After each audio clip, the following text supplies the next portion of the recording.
Hello everyone, my name is Ramashree Rai. Welcome at MMC. तो guys, आज के इस लेक्चर में मैं 30 most important idioms and phrases को डिस्कस करूंगा। ठीक है, ये हमारा आज का जो लेक्चर है, लेक्चर नंबर 11 है। तो देखिए, आज का जो हमारा लेक्चर है वो है कि कैट एंड डॉग लाइफ। देखिए, इस इडियम का मतलब क्या होता है, कैट एंड डॉग लाइफ का मतलब क्या होता है। जाहिर सी बात है, झगड़ना। क्योंकि अगर हम विचार करें तो पता चलेगा कि बिल्ली और कुत्ते की कभी आपस में नहीं बनती है, 1% भी नहीं बनती है। राइट। तो देख सकते हैं, अनहैप्पी मैरिड लाइफ भी होता है, दुखी विवाहित जीवन। भाई, दुखी विवाहित जीवन कब होता है? जब पति पत्नी आपस में लड़ते रहते हैं। राइट। तो लाइफ क्या हो जाता है? हेलिश हो जाता है। अब आप देख सकते हैं कि एक इमेज है, आप देख सकते हैं इमेज से कि fight like cat and dog means argue jealously and violently all the time. आप देख सकते हैं कि डॉग और कुत्ते की जैसे 1% नहीं बनती है, वैसे ही कभी कभी कुछ हस्बैंड एंड वाइफ भी होते हैं, उनकी नहीं बनती है। देखने से तो ऐसा लगता है जैसे पुराने जन्म की दुश्मनी इस जन्म में भजा रहे हैं ये लोग। Right. Both of the children of Mrs Anna Baxter in our neighborhood fight like cat and dog। है ना, जो भाई हमारे कभी कभी होता है कि पड़ोस में दो बच्चे आपस में हमेशा कैट एंड डॉग की तरह लड़ते रहते हैं। तो आप इमेज से भी देख सकते हैं कि देखिए, कैट और डॉग की लड़ाई भयंकर चल रही है ना। तो है ना, डोंट कहते हैं ना, don't fight like cats and dogs. अब देखिए, ये भी बहुत ही महत्वपूर्ण इडियम्स है ना। French leave, a French leave very important. French leave का मतलब क्या होता है कि लीव विदाउट परमिशन, जब मन हो जाइए, जब मन हो आइए, उसे ही हम कहते हैं फ्रेंच लीव। आप देख सकते हैं लिखा है to be absent from work without permission. To be absent from work without permission, बिना ही परमिशन के एब्सेंट हो जाने को फ्रेंच लीव कहते हैं। I think he is taking French leave, he is not seriously ill. भाई, वो सीरियसली इल नहीं है, लेकिन फिर भी वो क्या कर रहा है? फ्रेंच लीव मार रहा है, बिना इंफॉर्मेशन के, बिना किसी को बताए। आप देख सकते हैं एक बच्चा, देखिए क्लास का, आप ध्यान से देखेंगे तो देखिए एक बच्ची है जो फ्रेंच लीव लेकर के, है ना, क्लासरूम से जा रही है, leave without permission. Okay, let's go for the next. White elephant. Okay, तो व्हाइट एलिफेंट क्या होता है? सफेद हाथी। राइट। तो सफेद हाथी का मतलब क्या होता है? चलिए हम लोग ये जानते हैं यहां पर। तो व्हाइट एलिफेंट का मतलब होता है एन एक्सपेंसिव आइटम, है ना, दैट इज ट्रबुलसम और यूजलेस। कोई ऐसी चीज जो बहुत महंगी हो, बहुत खूबसूरत हो, लेकिन क्या हो? बेकार हो, किसी काम की ना हो। जैसे आपने कहा कि, है ना, मेरे फ्रेंड की जो पत्नी है, she is like and white elephant. है ना, वो क्या है? एक व्हाइट एलिफेंट है। इसका मतलब कि बहुत सुंदर है लेकिन कोई काम धंधा नहीं करती है, इसलिए वो क्या है? White elephant. देखिए, the new office block has become an expensive, right, white like white elephant. है ना, भाई किसी मकान ही आपने लिया, बहुत सुंदर ले लिया, लेकिन उसका कोई यूज नहीं है, तो आपके लिए तो व्हाइट एलिफेंट ही होगी ना। आप देख सकते हैं कि इमेज व्हाइट एलिफेंट, इसका कोई यूज नहीं होता है ना, केवल दिखेगी सुंदर, हाथी दिखेगी, बशर्ते ये आपको कुछ भी कमा धमा करके नहीं देगी। ठीक है, तो white elephant. Leave no stone unturn, इसको बोलने में मैं बहुत ज्यादा यूज करता हूं। लीव नो स्टोन का मतलब क्या होता है? कोई भी कसर ना छोड़ना। जैसे I left no stone unturn to make you understand. Right. देखिए क्या है, leave no stone unturned. Right, for an example, कि मान लीजिए आपकी डायमंड रिंग या आपकी कोई सोने की अंगूठी, है ना, बहुत सारे पत्थरों के बीच में गिर जाए, या यूं कह लीजिए कि कोई पहाड़ी एरिया में गिर जाए, तो उसको ढूंढने के लिए आप कोई कसर नहीं छोड़ेंगे, एक एक पत्थर को पलट पलट करके देखेंगे। और इसी से बना हुआ है। देख सकते हैं, an expression that meaning to do everything possible to try to find और अचीव समथिंग, किसी चीज को प्राप्त करने के लिए हर संभव प्रयास करना, हर संभव, है ना, कोशिश करने को ही कहा जाता है लीव नो स्टोन अनटर्न। देख सकते हैं, leave no stone unturn, leave no stone unturn. ठीक है, कितना सुंदर इमेज है, आप देख सकते हैं इसको। What a fantastic image it is. अब देखिए, होता है ब्लैक एंड ब्लू, ये भी बहुत ज्यादा इडियम एग्जाम में पूछा जाता है। ब्लैक एंड ब्लू का मतलब क्या होता है? जानते ही हैं आप। जब किसी को मारा जाता है ना, कभी कभी पेरेंट्स बचपन में इतना मारते थे कि कहीं ब्लैक दिखता था कहीं ब्लू दिखता था, राइट, इतना भयंकर प्रसाद मिलता था। तो to beat black and blue मतलब बहुत बुरी तरीके से पीटना। Whenever she refused he would beat her black and blue, जब भी वह मना कर देती किसी कार्य को करने के लिए तो वो क्या करता था, ब्लैक एंड ब्लू बीट किया करता था। आप यूं कह सकते हैं कि my brother was beaten black and blue bye my father, right, पिताजी ने क्या किया, मेरे भाई को ब्लैक एंड ब्लू पीटा, मतलब अच्छे ढंग से पिटाई, है ना, उसे कहते हैं। आप देख सकते हैं she is a boxer and now she is beaten black and blue. अगर आप देखेंगे तो जो धब्बा पड़ा हुआ है कहीं ब्लैक है और कहीं ब्लू है, तो इसका मतलब बहुत बुरी तरह से ये पिटी हैं, राइट। तो beat black and blue. Next है one foot in the grave. अब देखिए क्या है, have one foot in the grave का मतलब होता है एक पांव कब्र के अंदर। इससे साफ जाहिर है कि व्यक्ति का जो समय अंतिम समय चल रहा है। आप ईमेल देख सकते हैं have one foot in the grave, right, देख सकते हैं आप। इसका मीनिंग क्या होगा कि be very old and close to death. कोई व्यक्ति एकदम मौत के पास, मौत के करीब जब होता है तो उसे कहते हैं, है ना, कि one foot in the grave, है ना। देखिए एग्जांपल है पुअर ओल्ड अंकल, है ना, Herman has one foot in the grave.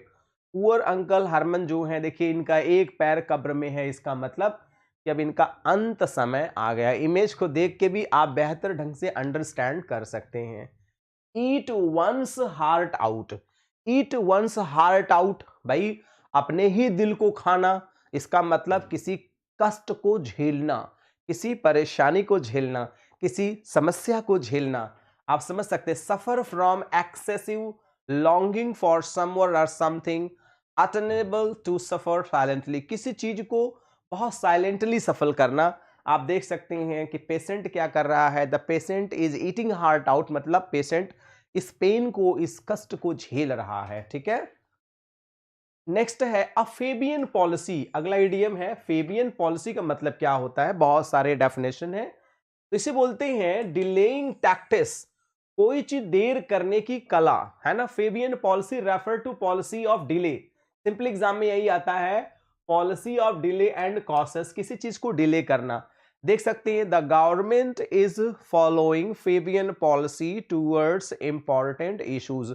और गवर्नमेंट के जो ऑफिसर्स होते हैं, जो ऑफिसर्स होते हैं, वो हमेशा और हमेशा क्या करते हैं, फेबियन पॉलिसी को फॉलो करते हैं, राइट। आप कितना भी कहिए काम अपने हिसाब से ही करते हैं। आप देख सकते हैं ये फेबियन पॉलिसी का, है ना, सिस्टम है, काम को बहुत स्लो, बहुत लेट करना, ना करना, लाइक दैट। अगला है देखिएगा to rule with a rod of iron. भाई रॉड ऑफ आयरन से रूल करना, इसका मतलब कि क्या, पूरी शक्ति से रूल करना। आप देख सकते हैं कि एक राजा हैं, वो रॉड ऑफ आयरन लिए हैं। तो लिखा है बेटे to rule a country area group etc in a very strict of and cruel way, the dictator ruled the country with the rod of iron. Dictator जो होते हैं, तानाशाह जो होते हैं, वो रॉड ऑफ आयरन मतलब बहुत ही स्ट्रिक्टली रूल करते हैं, ठीक है। Let's go for the next. देखिए अगला भी डेफिनेशन है to rule a country area group etc in a very strict and of in cruel way, the dictator ruled, वही चीज है। एक बार और डेफिनेशन मैंने समझा दिया जिससे चीजें आपको अच्छे से समझ में आ जाए। आप देख सकते हैं कि राजा ने इनको बहुत कैसे रॉड ऑफ आयरन, है ना, से उनको बहुत परेशान किया है, बहुत कष्ट दिया है। यहां भी देख सकते हैं इस इमेज को, तो rule the with rod of iron, ठीक है। नेक्स्ट है हश मनी। इस वेरी इंपॉर्टेंट इडियम है। हश मनी का मतलब क्या है, what is the meaning of hush money.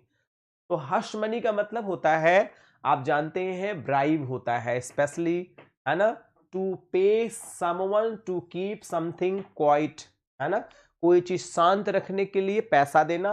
जिसे हम हिंदी में कह सकते हैं रिश्वत कह सकते हैं। क्या कहेंगे इसे, हम लोग इसे रिश्वत कहेंगे। क्या कहेंगे, रिश्वत कहेंगे। The boss paid hush money to his ex wife, है ना, बॉस ने अपनी पत्नी को हस मनी दिया, इसका मतलब मुंह चुप रखो, किसी के बारे में कुछ मत बताओ।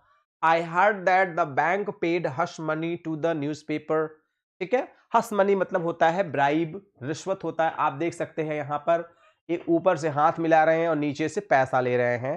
तो money paid to someone to prevent them from disclosing embarrassing और डिस्क्रेडिटेबल इंफॉर्मेशन। पैसा दिया जाता है किसी बात को, है ना, छुपाने के लिए। देखिए कितना सुंदर इडियम्स है। हेल्सियन डेज माने क्या होता है? What is the meaning of halcyon days? Halcyon days का मतलब आप जानते हैं, हेल्सियन एक प्रकार की बर्ड होती है, काम एंड पीसफुल, है ना, ट्रैंक्विल जिसे कहते हैं, एकदम शांत जीवन। हेल्सियन डेज का मतलब एकदम सुखमय जीवन, है ना। देखिए peaceful time in one's life. अगर कोई व्यक्ति बहुत खुश है तो उसे हम लोग कहते हैं कि वो उसके दिन जो है वो क्या है, हेल्सियन डेज है। मतलब अगर कोई प्रसन्न स्थिति में है तो उसे हम कहेंगे कि उसके दिन क्या। देखिए ये हेल्सियन एक बर्ड होती है, बहुत खुश बर्ड होती है, जहां भी रहती है बहुत प्रसन्न होती है। एंड हर इंसान चाहता है कि मेरे जो दिन हो वो हेल्सियन हो, ठीक है। ओके, अब देखिए पिंक एलिफेंट, है ना। पिंक एलिफेंट का मतलब क्या होता है? पिंक एलिफेंट मतलब खूब जम के पी के इधर का उधर चलना, राइट। देखिए seeing pink elephant is a euphemism for drunken, पीने वाले व्यक्ति को, hallucination caused by alcohol, hallucination, delirium, मतलब पी करके हाथी की तरह मचलते हुए चलने को ही कहा जाता है क्या? Pink elephant. पिंक एलिफेंट क्या होता है? देखिए वही hallucination specially caused by heavy drinking, भयंकर पीने की दशा को क्या कहा जाता है ना, यूज ऑफ नारकोटिक, कोई नशे की दवा खाने के बाद, ड्रिंक करने के बाद जब व्यक्ति इधर उधर मचलता है तो उसे ही क्या कहते हैं? पिंक एलिफेंट, ठीक है। अगला है not to turn hair. Not to turn hair का मतलब होता है कि विषम परिस्थिति में अपने को कूल बनाए रखना। देखिए लिखा है नॉट बिकम अफ्रेड और upset, remain calm as she didn't turn hair during the bank robbery.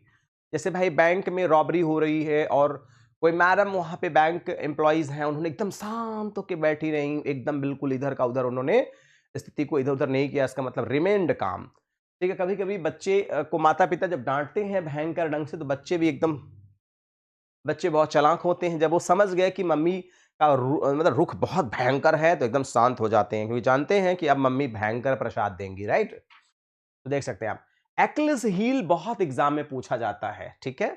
एक्लस heal, ठीक है। तो आप जानते हैं कि हेक्टर को जो हेक्टर का भाई था एक्लिस, है ना, तो सॉरी, हेक्टर का भाई एक्लिस नहीं था, राइट। तो एक्लिस हिल का मतलब होता है जो एक्लिस था, राइट। जो एक्लिस था वो बहुत पावरफुल था और इसी ने हेक्टर को मारा था, है ना, पारिम के भाई को, ठीक है। तो उसने क्या किया था कि जो पारिम था उसने क्या किया था, एक्लिस के पैर में एक तीर मारा था, जिसके बाद वो आगे नहीं बढ़ पाता है, उसकी वो एक वीकनेस थी, उसकी एक कमजोरी थी, और उसके बाद वो तीर मारता गया, है ना। तो और वो एक्लिस वहां मर जाता है। तो एक्लिस हिल का मतलब क्या होता है? कोई कमजोर पॉइंट होता है। देख लीजिएगा इसका, है ना, a weakness in a person or system which might cause them to fail. कोई व्यक्ति के अंदर, किसी सिस्टम के अंदर कमजोरी को ही एक्लिस हिल कहा जाता है। They have a team with great stars, but a weak but a weak defence is their Achilles heel, ठीक है। कोई बड़ी कमजोरी होता है, राइट। आप इस इमेज के माध्यम से भी इस चीज को अच्छे से समझ सकते हैं, यू कैन सी इट, कि एक्लिस हील का मतलब क्या होता है, ठीक है। तो आप देख सकते हैं ये एक्लिस की हील है, ठीक है। इसने हेक्टर को मारा था, इन्हीं का भाई पारिस था, और इसने क्या किया था, है ना, एक्लिस के पैर में तीर मारा था, आप देख सकते हैं। और इसी को ही कहा जाता है एक्लिस हील, जिसको आप आसानी से याद कर सकते हैं। स्पिक एंड स्पैन का मतलब क्या होता है? स्पिक एंड स्पैन का मतलब होता है एकदम नीट एंड क्लीन, है ना। Sara loves to clean every time I visit, है ना, her or his apartment is a spick and span, क्योंकि उसका जो अपार्टमेंट है एकदम स्पिक एंड स्पैन, साफ सुथरा। देख सकते हैं ना कि this house is speak and span, एकदम नीट एंड क्लीन, साफ और स्वच्छ है एकदम। स्पिक एंड स्पिन आप देख सकते हैं, एक्चुअली ये नॉटिकल वर्ड है, तो ये आप देख सकते हैं कि पानी और यहाँ का जो वातावरण है एकदम स्पिक एंड स्पैन है, एकदम बेहतरीन है। इनफाइन फेटल का मतलब क्या होता है? इनफाइन फेटल का मतलब होता है ना, in a very good condition. In a fine fettle का मतलब क्या होता है? In a very good condition. In fine fettle means होता है in a good condition, healthy feeling. Good condition में इंसान हो सकता है, व्यक्ति हो सकता है, गाड़ी हो सकती है, घोड़ा हो सकता है। आप देख सकती हैं डॉक्टर साहेबा क्या समझा रही हैं कि अगर फिट एंड फाइन रहना है तो अच्छा डाइट लीजिए। देखिए कितना बढ़िया बढ़िया डाइट रखा हुआ है। तो फाइन एंड फेटल रहना है तो, है ना। नेक्स्ट क्या है? पोर पोर ऑयल ऑन ट्रबल्ड वाटर्स। तो आप जानते हैं पोर ऑयल ऑन ट्रबल्ड वाटर, पानी उबल रहा हो उसमें आपने ऑयल डाल दिया तो कुछ तो राहत मिली जाएगी। इसका मतलब क्या होता है बच्चे? To calm down a quarrel. To pour oil on troubled water का मतलब क्या होता है कि किसी स्थिति को शांत कराना। ठीक है, आग लगी हो तो पानी डाल देने से भी क्या होता है ना, स्थिति सामान्य हो जाती है। वैसे ही ठीक कि ऑयल डाल देंगे गर्म पानी में तो भी क्या, ऑयल पानी क्या होता है, ठंडा हो जाता है। To say something that lessen anger and bring peace. किसी अच्छे शब्द को बोल देने से गुस्सा का शांत होना, है ना। है ना। The teacher try to pour oil on troubled water, है ना, when they saw the fighting among the students. जब उन्होंने देखा कि दो बच्चे आपस में लड़ रहे थे तो टीचर जाके he poured oil on troubled water, मतलब उन्होंने झगड़े को शांत कराया। टू काम डाउन क्वारल भी होता है। देखिए ये और ये दोनों आपस में भयंकर लड़ रहे थे, पापा बड़े दुखी हो जाते हैं, इन्होंने आकर के शांत कराया मामला, लेकिन वो भी दुखी हो गए। तो he poured oil on troubled water. देखिए pour oil on troubled water. Next है इन अ पिकल का मतलब क्या होता है? पिकल माने अचार होता है। आप जानते हैं कि कभी कभी जब माताएं बहनें जब अचार बनाती हैं तो देखिए वो परेशान रहती हैं, एकदम से एकदम डिस्टर्ब हो जाती हैं, है ना। वो कुछ छू नहीं पाती, ये लगाओ वो करो, मिर्चा नमक यही सब लगता है, हाथ जलने लगता है। इन्हें पिकल का मतलब होता है something that has big problem, एक बड़ी समस्या होना। I owe so much money, I am in pickle, मैं बहुत कर्ज ले लिया हूं इसलिए मैं पिकल में हूं। My mother last her keys now she is in pickle, mummy की चाबी खो गई। जानते हैं माताएं सामान को इतना सुरक्षित रख देती हैं कि वो खुद टाइम पे नहीं पाती हैं, राइट। तो देख सकते हैं आप, my daughter is always in pickle, she likes to spend more money. आप देखिए एक सिचुएशन भी है, देखिए ये पिकल का पूरा इमेज ही है, ये खुदे पिकल पहन लिए हैं। आप देख लीजिए ये बच्चा ट्राई कर रहा था इसमें, है ना, और इसका जो है ना हेड है वो चला गया रॉड के अंदर, लोहे के अंदर, तो he is in pickle. Pickle का एक और एग्जांपल देख सकते हैं। अब ये, हाँ देख लीजिए इस जानवर को देख लीजिए, इससे बेहतरीन पिकल का क्या एग्जांपल हो सकता है ना, best example of pickle. To be in the soup. आप देखें किसी किसी मूवी में क्या होता है कि जो विलेन होता है उसको ऊपर एक बाल्टी सूप डाल दिया जाता है तो एकदम परेशान हो जाता है। तो सूप में होने का मतलब क्या होता है? इन अ बैड सिचुएशन, बड़ी खराब स्थिति में होना। बैड सिचुएशन माने बड़ी खराब स्थिति। अरे भाई देखिए पानी में कोई डूब रहा है तो ही इज इन सूप। आप देख सकते हैं बैड सिचुएशन, अंडे पर रेंगना, आप समझ सकते हैं कितना बैड सिचुएशन हो सकता है। नेक्स्ट है fly in the ointment. Ointment क्या होता है? ऑइंटमेंट माने होता है मलहम होता है। क्या होता है? मलहम होता है। तो फ्लाई इन द ऑइंटमेंट मतलब होता है मलहम में अगर मक्खी गिर जाए, मक्खी पड़ जाए तो डिस्टरबेंस तो होगा ही होगा, और डिस्टरबेंस का मतलब आपको तकलीफ होगा, कष्ट होगा। तो fly in the ointment is a small event, circumstances or factor that spoils an entire endeavour, circumstances reputation.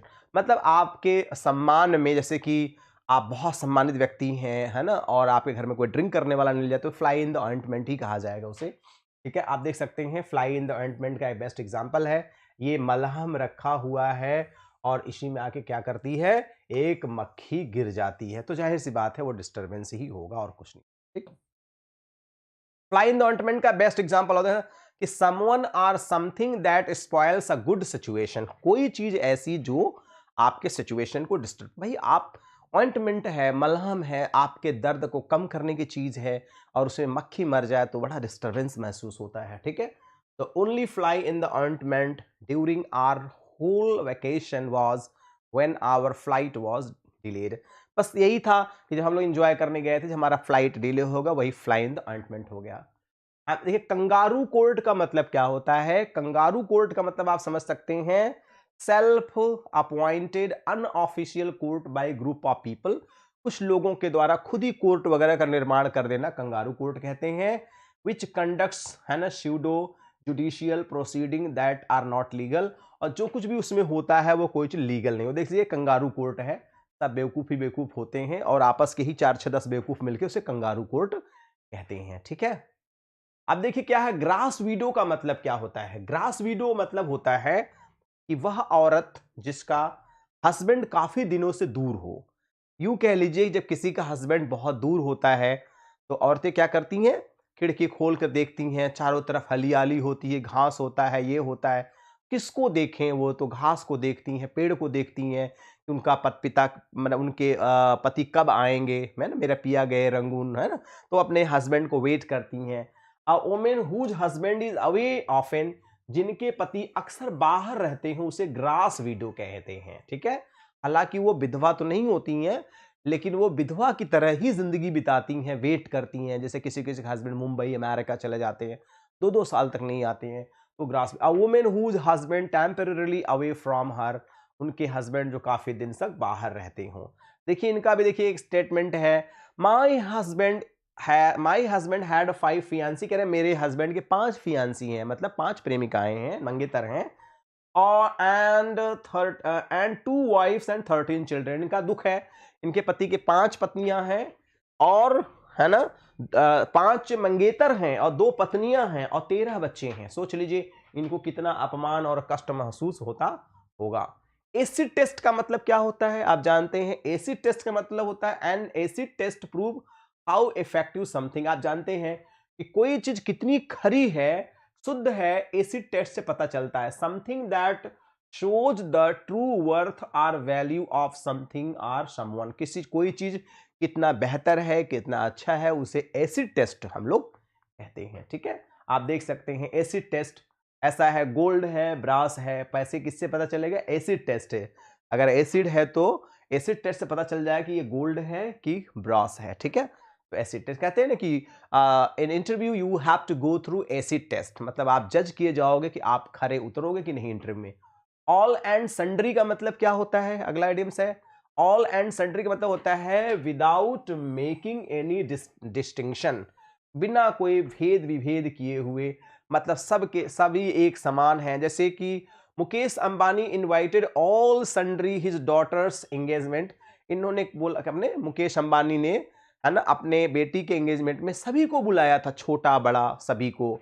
तो ऑल एंड सन्ड्री का मतलब होता है छोटे लोग, बड़े लोग, कम उम्र के, जा देखिए 20 ईयर्स के, 22 ईयर्स के, 40 ईयर, गरीब अमीर, सभी को इन्होंने बुलाया।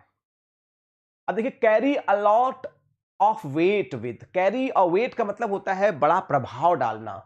To be very influential with someone with a group of people, मतलब टू कैरी अ वेट का आप समझ लें कि प्रभाव डालना, है ना। कहते हैं सर इफ यू से इट विल कैरी वेट, अगर आप कहेंगे and the man's education and experience carry a lot of weight the university, आप, है ना, अगर एजुकेटेड हैं, पढ़े लिखे हैं, तो it will carry a weight. देखिए इनका नॉलेज, इनका अनुभव क्या कर रहा है, इनकी मीटिंग में कैरी वेट कर रहा है। डार्क हार्स मतलब क्या होता है, छुपा रुस्तम। जो हार्स डार्क होता है वो बहुत तेज चलता है ना। कुछ लोग ऐसे होते हैं जिनके टैलेंट को हम नहीं जानते हैं और ना ही वो बताते हैं, लेकिन वक्त आने पर वो अपने टैलेंट को दिखाते हैं, उसे बोलते हैं डार्क हार्स। तो डार्क हार्स का आप एक सुंदर सा इमेज भी देख सकते हैं, ठीक है। देखिए डार्क हार्स का मतलब, dark horse is a person whose experience and abilities are unknown, कोई ऐसा व्यक्ति जिसकी एबिलिटी और एक्सपीरियंस अननोन हो, but who could unexpectedly win or achieve success over others, लेकिन वो जैसे कि लोगों ने सोचा नहीं था लेकिन वो फिर भी सफलता को प्राप्त कर लेता है, उसे ही कहा जाता है unexpectedly win or achieve success over others. This year dark horse is the state senate race is Raghav Elliott, a former school teacher who has never held public office, ठीक है। देख सकते हैं डार्क हार्स का एक बेहतरीन इमेज और देख सकते हैं आप। नेक्स्ट है ईगल आई का मतलब क्या होता है। ईगल आप जानते हैं एक ऐसी बर्ड होती है जो दूर से भी चीजों को बहुत साफ सुथरे ढंग से देख सकती है। तो देख सकते हैं लिखा है एन एबिलिटी टू डिस्क्रीन, है ना, डिसर्न स्मॉल डिटेल्स, अ कीन स्किल ऑफ ऑब्जर्वेशन, सूक्ष्मता के साथ देखने या विचार करने की क्षमता को ही कहा जाता है eagle eye. My teachers have eagle eye, ठीक है, my uncle has eagle eye, my father has an eagle eye. सूक्ष्मता से देखना, आप देख सकते हैं ना, बाज एक पक्षी होता है जो सूक्ष्मता से बहुत ऊंचाई पर भी देख लेता है कहाँ क्या चल रहा है। आप देख सकते हैं, एक सुंदर सा और इमेज है। नेक्स्ट है एल डोराडो का मतलब क्या होता है? एल डोराडो मतलब सिटी ऑफ गोल्ड होता है, बहुत बार एग्जाम में पूछा गया है। ऐसा जगह जो पूरा खजाना हो, सोने से भरा हुआ, उसे एल डोराडो कह सकते हैं। L Dorado a city of gold कहते हैं। देखिए ये क्या है, सिटी ऑफ गोल्ड। जैसे बहुत बड़े देश, जो बहुत धनी देश होते हैं, उनको भी कहा जाता है एल डोराडो, है ना, रिच कंट्री कहा जाता है। देख सकते हैं, इसे आप कह सकते हैं एल डोराडो, है ना। अब नेक्स्ट है कि सोर ग्रेप्स मतलब, है ना, एक बार, है ना, क्या है कि देख सकते हैं, द ग्रेप्स आर सोर, अंगूर खट्टे होते हैं। Pretending to dislike something you can not have, जो चीज आपके पास नहीं है उसकी आलोचना करना, ठीक है। लिखिए ना, he always mock sports car and being really impractical but it is just our sour grapes, mean the grapes are sour, ठीक है। एक बार गिलहरी छलांग लगाई अंगूर खाने के लिए, जब अंगूर नहीं मिले तब उसने कहा ओ अंगूर खाते हैं, द ग्रेप्स आर सोर, ठीक है। तो उसने कहा ओ grapes are sour, I don't like. Hand to mouth का मतलब होता है किसी प्रकार से अपना जीवन चलाना।